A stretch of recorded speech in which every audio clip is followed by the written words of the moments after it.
Mesdames, Messieurs, bonsoir, bienvenue. Voici les titres de ce 19 septembre. Les réactions à la suite de l'interview de Dominique Strauss-Kahn hier soir dans le journal de TF1. Les réactions, ou plutôt l'absence de réaction à gauche. Les socialistes continuent de se démarquer de leur ancien champion. Les conclusions intermédiaires des tests de résistance sur la centrale nucléaire de Chinon. EDF a rendu son rapport. L'autorité de sûreté nucléaire va les analyser. Les mesures de sécurité ont d'ores et déjà été relevées. Et puis une vente aux enchères peu commune réalisée hier à Souham dans l'est du Loir-et-Cher. Le coiffeur Jacques Desange a vendu une partie de ses affaires, des toiles, mais aussi du vieux mobilier de son premier salon. La vente a rapporté 20 000 €, une somme entièrement reversée aux communes de Souham et de Pierrefitte.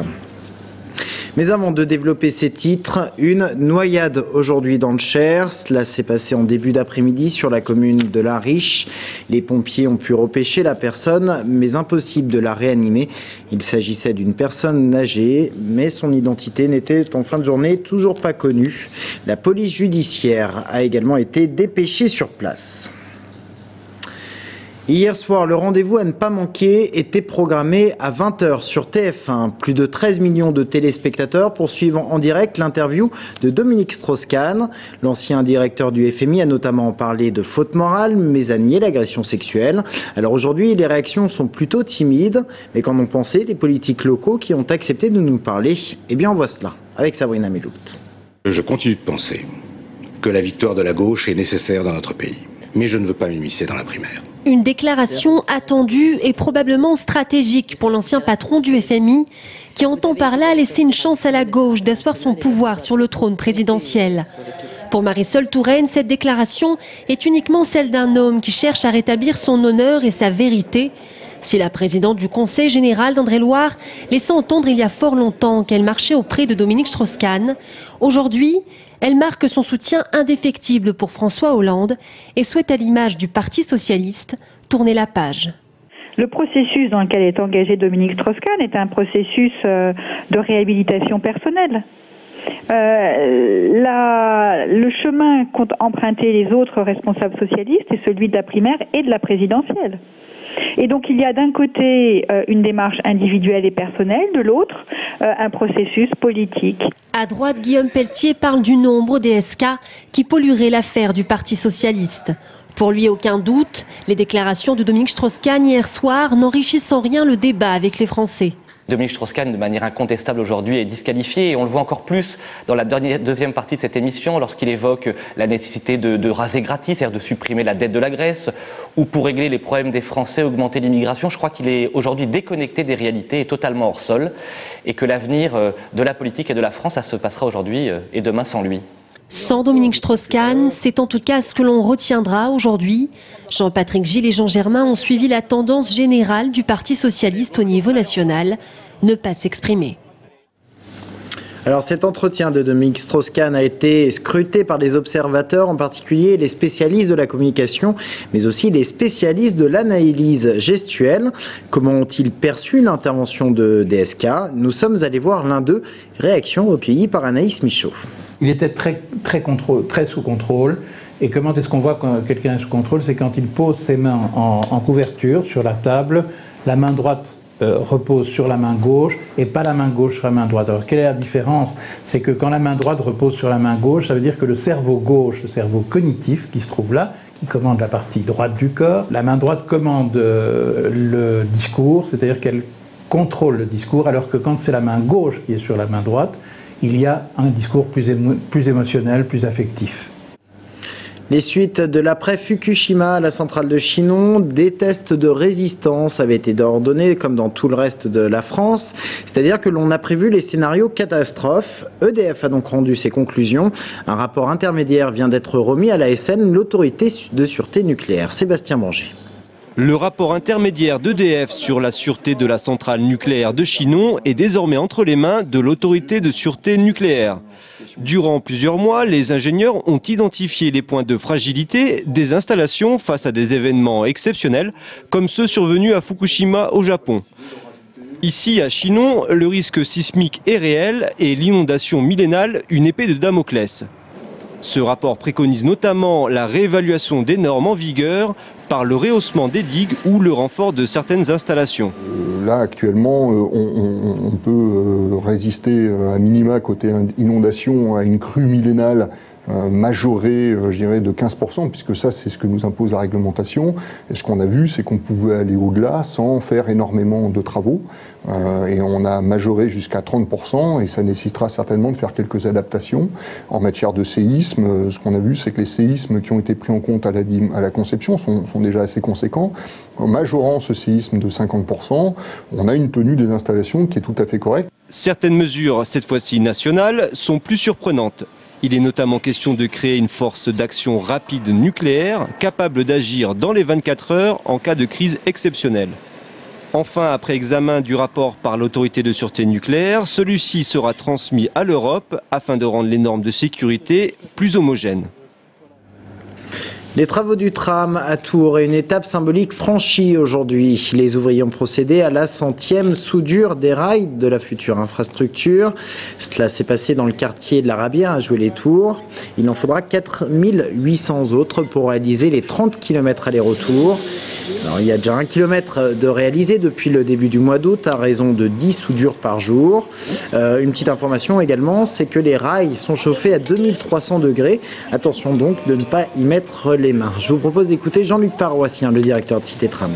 Aujourd'hui, nous avons à peu près environ 14 km, un petit peu plus démarré sur les 15 km en intégrant les travaux de déviation de réseau et les travaux de la ligne proprement dit, y compris les ouvrages d'art, y compris la démolition et donc la pose de rails et les aménagements urbains. Fin 2012, l'ensemble des infrastructures principales seront achevées pour pouvoir accueillir une première rame en essai sur Tours Nord entre le centre de maintenance et le beffroi. Donc l'objectif c'est de faire circuler une première rame avant la fin 2012 et cette première rame arrivera en juillet 2012 sur l'agglomération. Propos recueillis par Jérôme Alain. Elles sont 27 pièces de 10 € en argent à représenter les régions françaises de métropole et d'outre-mer. L'édition 2011 du Centre met à l'honneur la cathédrale de Bourges, le château d'Azel-Rideau et enfin le Cerf, symbole également de la région Centre. Ces pièces sont en édition limitée, elles sont donc destinées aux collectionneurs, mais vous pouvez également vous en servir pour régler vos achats. Les points de vente, les numismates, la Monnaie de Paris et enfin la Poste. Et la Poste, justement, informe la clientèle de son site situé boulevard Béranger dans le centre de Tours, de travaux à venir pendant une période de 18 mois jusqu'au 30 septembre. L'entrée se fera par le côté du palais de justice et à partir du 3 octobre, les clients sont conviés à se rendre dans un bureau provisoire au 98 rue Marceau. Des toiles, du matériel et du mobilier de ses premiers salons de coiffure, Jacques Desange vendait des effets personnels ce week-end. La vente aux enchères avait lieu hier à Souham, dans le lest du Loir-et-Cher. Au total, 20 000 € recueillis et destinés à 2 communes de ce département. Sur place, Julien Gauthier. Quand Jacques Desange vide son grenier, ou plutôt ses granges, il organise une vente aux enchères. L'ancien coiffeur, homme d'affaires, aujourd'hui retraité, se débarrasse d'une partie de ses souvenirs. J'ai entassé depuis 50 ans toutes sortes d'objets, issus de mes salons de coiffure, des meubles, des fauteuils de tous les styles, Knoll, Louis XV, et puis tout cela était en train de plus ou moins de s'abîmer dans ces granges. Et puis je m'ai aperçu aussi que j'avais des choses un peu plus précieuses et qu'il serait dommage de ne pas faire une opération.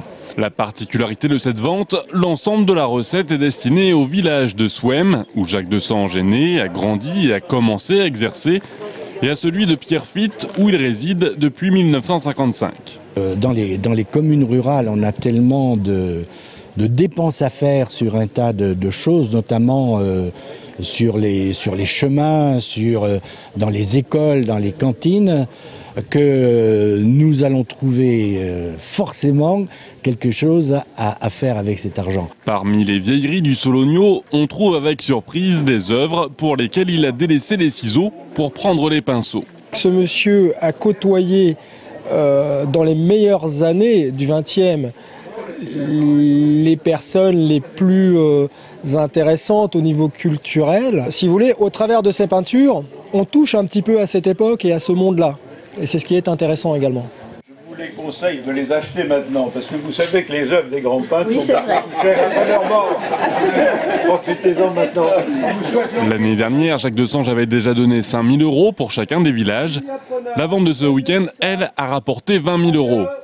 Les maires ont décidé d'utiliser cet argent pour rénover leur cantine scolaire. En sport, une défaite, celle du Tour FC qui recevait vendredi soir Istres dans le cadre de la 7e journée de Ligue 2. Les Tourangeaux se sont inclinés 1-2. Une mauvaise opération donc des Bleus qui redescendent ainsi à la 9e place du classement. Et le Tour FC qui se déplace demain soir à Clermont-Ferrand. Objectif, la victoire, mais la tâche ne sera pas facile car les Clermontois sont leaders de la Ligue 2. On écoute l'entraîneur de Tours, il est au micro de Jean-Maurice Pin. J'aime bien lire les phrases de mon collègue qui a dit, bon, c'est anecdotique, il a dit le classement. Bon, alors il y a deux choses, alors ce n'est que la 7e journée, mais quand même c'est une très très bonne équipe, mais il ne faut pas penser, c'est pas Barcelone. Alors clairement, c'est pas encore Barcelone. Cette année 2011 est marquée par le grand retour de l'élection de Miss Touraine. Le Berry et le Val-de-Loire étant jusqu'à l'an passé réunis au sein d'une même entité. Fini donc pour cette année. L'élection de cette nouvelle Miss a eu lieu samedi après-midi dans un centre commercial, celui des Atlantes à Tours. La gagnante est âgée de 20 ans. Elle est étudiante en management. Julien Gauthier. C'est un drôle de palais pour une princesse. Celui de la consommation, une galerie marchande. On est loin du rêve de petite fille. Toujours est-il, le public est venu en nombre pour assister au défilé et surtout voir en vrai et gratuitement Miss France, alias Laurie Tillman, arrivée à 17h avec une grande nouvelle à annoncer. Alors, je voulais vous signaler que je reviens tout juste du Brésil puisque j'ai été concourir pour l'élection de Miss Univers où j'ai atteint la place de 6e. On n'en saura pas plus puisqu'après avoir signé les autographes pendant près d'1 heure et remis son écharpe à Miss Touraine, Laurie Tillman a très vite disparu. Miss Touraine 2011, c'est donc elle, Karine Marie Moutou, 20 ans, étudiante en management, qui souhaite faire carrière en marketing. On imagine souvent une grande salle avec des sièges, le jury qui nous regarde comme on voit à la télé. Mais bon, pourquoi pas, un centre commercial, eh bien, ça fait vivre la vie économique du pays, voilà. Et bien, ça a toujours été un petit rêve quand on regarde les Miss à la télé, et je me suis dit que c'était l'occasion, pas loin de chez moi. J'avais les critères, j'avais la taille, et je me suis dit que c'était un bon moyen de défendre ma région et de défendre les couleurs de la France. Avec ces dauphines, elles participeront à l'élection de Miss Région Centre en octobre, dernière étape qualificative avant l'élection de Miss France 2012 qui se tiendra à Brest le 3 décembre. On termine ce journal par une image, celle des vendanges qui ont commencé dans l'appellation Bourgueil. Le coup d'envoi officiel a été donné aujourd'hui. 14 000 hectares vont être vendangés chez une centaine de vignerons pour une récolte d'environ 65 000 hectolitres. Vous voyez ici des vendanges à la main, mais la plupart sont faites mécaniquement à Bourgueil. Ces vendanges devraient prendre fin dans une quinzaine de jours. Fin de cette édition, merci de l'avoir suivi. Dans un instant, nous recevons Loïc Vaillant, le président de l'université François Rabelais. À tout de suite.